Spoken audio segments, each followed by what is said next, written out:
Good morning mga Lods. Welcome back to Super Andre TV. So ayan mga Lods, no, ngayong araw nakaka-excite ngayon mga Lods dahil meron tayong bisita or estudyante na magpapaturo sa atin ng gaffing mga Lods. Ayan, all the way from Bolinao. Ayan, bumiyahe pa siya dito sa Florida Blanca para lang makasama tayo, no, sa pagtuturo sa kanya sa pag-gaffing. So ayan mga Lods, ang aking makulit sa likuran. Ayan. So Super Andre mga Lods, everyday routine na namin ito, no, maaga talaga tayo nagigising para ihatid sa school yung ating makulit na si Super Andre. Ayan, si Super Andre sa likod. Gwapong gwapo.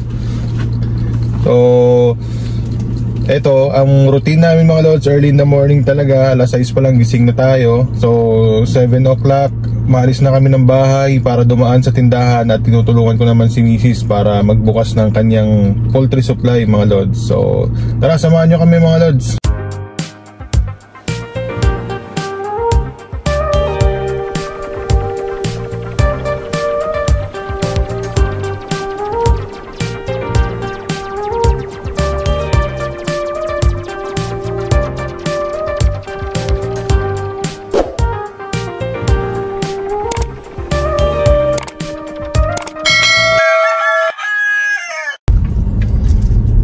Ito kami ngayon mga Lods, no, papunta sa aming munting poultry supply. Ayan, maaga tayo lagi dito mga Lods, no. Bago natin ihatid sa school si Super Andre ay tayo muna ang tagabukas ng ating munting tindahan. So ayan mga Lods, kaliwa tayo rito. And kanina pala umaga mga Lods, nung ating estudyante sa gaffing ay maagang nakarating sa Dao. So hindi na natin siya masusundo. Binigyan na lang natin ng instruction para pumunta dito sa ating area. So ayan mga Lods, biglang kaliwa kagad ako dito dahil malapit lang naman yung tindahan. So para hindi na tayo mahirapan. Ayan, si ate, oh. Hi ate, gaya-gaya kami sa'yo, cover ako dito sa likod mo. So ayan ang ating tindahan mga Lods, Super Andre Agri Poultry Supply. Sarado pa siya. So ganito tayo mga Lods, no, daily yan. So bago ako mag-attend kay Super Andre sa school, daan muna ako rito. Sinasamahan ko muna si Mrs. para magbukas ng tindahan, i-display lahat, and then pag okay na, tsaka ko na siya iwanan. So tara mga Lods, bukas tayong tindahan natin.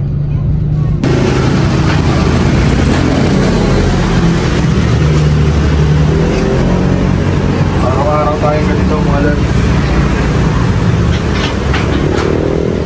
Ang hirap kapag hindi tayo pinanganak na mayaman mga Lods, no? Tulog kahit talaga tayo. Kailangan lang magsipag para sa ating kinabukasan mga Lods.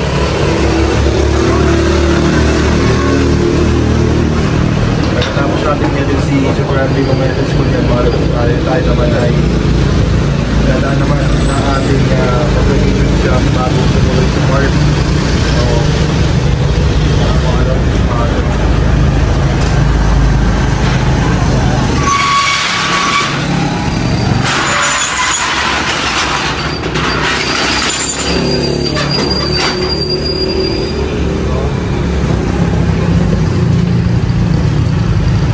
tayong boy dito ngayon mga Lods, no? Naghahanap po tayo ng boy na hindi na sigero. Sir, saan?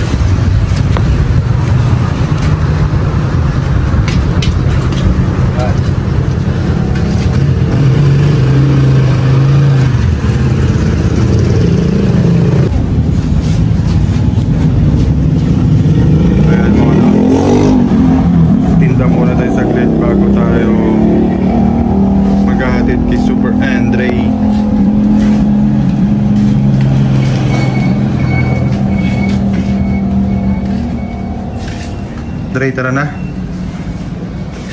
Ano bang kulang natin dun sa farm? Amino farm, meron pa tayo dun, no? Sunod tayo namin ng farm. Pandigo. Kompleto naman tayo dun sa farm.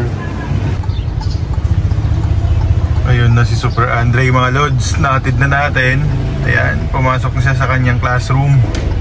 So, dito lang yan mga lods sa Florida Christian Academy. So, after na ito mga lods, tayo ay pupunta na sa farm. No, dahil maaga pa, punta muna tayo sa farm bago tayo tumuloy sa shop. So, ngayon ay maghahanap ako ng pure na honeybee para panghalo doon sa ating conditioning feeds para sa ating mga alaga mga lods. Tara, hanap tayo. So ayan mga lods, nandito na ako ngayon sa farm. Kasama ko si Sir Jomar, idol natin Jomar from Bolinao bro, Bolinao Pangasinan. Dumayo dito sa Pampanga mga lods, no, para magpaturo sa atin mag-tari, no. So, ayun yung aking tari case mga lods. Hindi ko lang pwedeng ilapit yung camera natin doon kasi syempre alam niyo naman yung restriction natin kay YT. Bawal natin gawin yun. So, magtuturo ako sa kanya mga lods.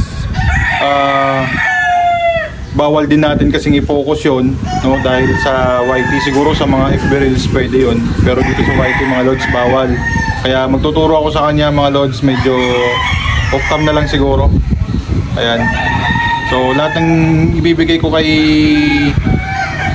Bro Jomar ay basic lang, no? Basic lang na pagtuturo muna. Pero hindi natin siya pababayaan hanggang matuto mga lods. So ayan.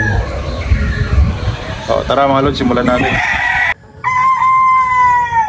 So ayan mga lods, inabot na ng hapon dito si Jomar. Ayan, bukas pa yan uuwi mga lods kasi kailangan natin siyang turuan mabuti talaga bago lumabas dito kasi napakalayo ng lugar niya. Baka sa susunod naming pagkikita niyan ay sa Dagupan na, doon na sa Agbi Season 3. So ayan, makailang beses na yan, paulit-ulit. So sa ngayon mga lods, ang ginagawa ko, hinahayaan ko siyang kabitan niya yun mag-isa, no?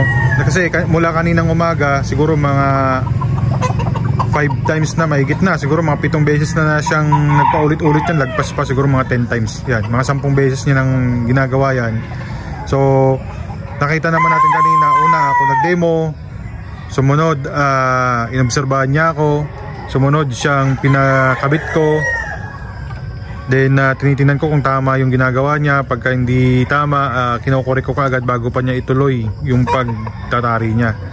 So ayun mga lods, nandito lang ako sa malayo kasi nga hindi talaga natin pwedeng ipakita yan, no, ng malapitan. Restricted tayo dyan mga lods. So dito lang muna tayo. Maya lapit ako doon, i-check ko na lang kung tama yung ginagawa niya. So turuan na rin natin siya paano magtagis. Ayan, paano gamitin ang diamond sharpener, ang leader, no, pati ang mga pangtagis ng dulo ng tare. Paano i-check kung may talim na, matalas na, at matulis na yung point niya, kumakagat na sa kuko niya. So ayun, naturo natin lahat yun sa kanya kanina mga lods, no. And then sa ngayon, ang piniperfect na lang niya, okay na siya sa pagtatagis mga lods nakuha niya na yung pagtatagis. So sabi ko sa kanya, pag umuwi siya, araw-araw pag may free time siya, mag-practice na lang siya na mag-practice. Then tawagan na lang niya ako kapag may nakakalimutan siya. So sa ngayon, ang ginagawa niya ay minamaster niya na lang yung tamang sight o ang tamang kasa. Ayan, tamang pagkakasa na lang yan mga lods. So mamaya tingnan na lang natin siya doon, kasi kung lagi-lagi ko siyang i-guide dyan, hindi yan matututo. So kanina ginaguide ko siya, ako gumagawa, tinignan niya, sumunod siyang gumagawa, tinitingnan ko, ina-adjust ko yung yung dapat niyang i-adjust. So sa ngayon mga lods, siya na lang, hayaan ko siyang tapusin yan mag-isa.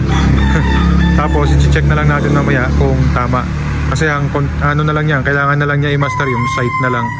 Kanina medyo lumalabas pa yung kasa niya nasa 12 o'clock pa, 12:30 ganyan. Yung isa kanina malala, nag-alas 11 siya. So yun, naituro naman natin sa kanya mga lods. So ayan, viewing na muna tayo dito sa ating farm mga lods. Napakasarap tingnan, no, kapag bagong grass cut. Ayan, dami natin puti ngayon dito, namumuti na yung farm natin. Yun, no. So shout out dyan, no, sa mga kaibigan natin. Ayan, sa mga tropa natin dyan sa mga OFW. Ayan, mga lods, ingat kayo lagi dyan, no. Ayan. So ayun siya, mga lods. Ayan si Jomar.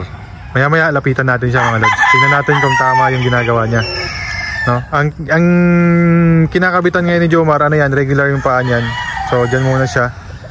Tapos kanina pinasubukan ko na rin sa kanya yung nakatiyaya at yung nakapike, kung paanong adjustment ang gagawin. So nakita naman natin na porsigido naman siya, mabilis naman siyang matuto.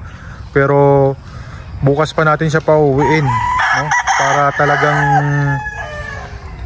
sulit na sulit yung pag-aaral niya. Ayan. Then siguro pag nakita kami ulit, kakamustahin na lang natin siya. Kung may pagkakataon na makapunta tayo sa laban niya, ayan, puntahan natin siya at i-guide natin ng tama. So yan lang muna, mga lods.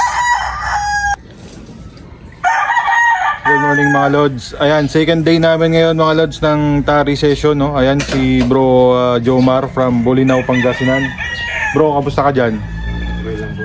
Okay lang. Kamusta yung pagbisita rito? So ayan, shoutout mo yung mga tropa mo dun sa Bolinao, bro. Baka mapanood nila yung vlog natin. So ayan, ngayon mga lods, nagre-recap na lang kami, no? Yung mga naituro natin sa kanya kahapon, nire-recap niya ngayon. Ayan, ang ginagawa niya ngayon, nagtatagis siya. Ayan. So minamaster niya yung pagtatagis gamit ang ating diamond sharpener na F-deck at yung ating leader. So yung ginagamit niya ngayon, yung pangdulo, mga lods, no? Ayan. Then mamaya recap ulit ng tamang asinta at pagkasana ng gaff niya sa or tari niya sa manok, mga lods. So yan lang muna, mga lods. Maraming salamat po, and mabuhay po ang lahat ng sabongerong Pilipino. Thank you po.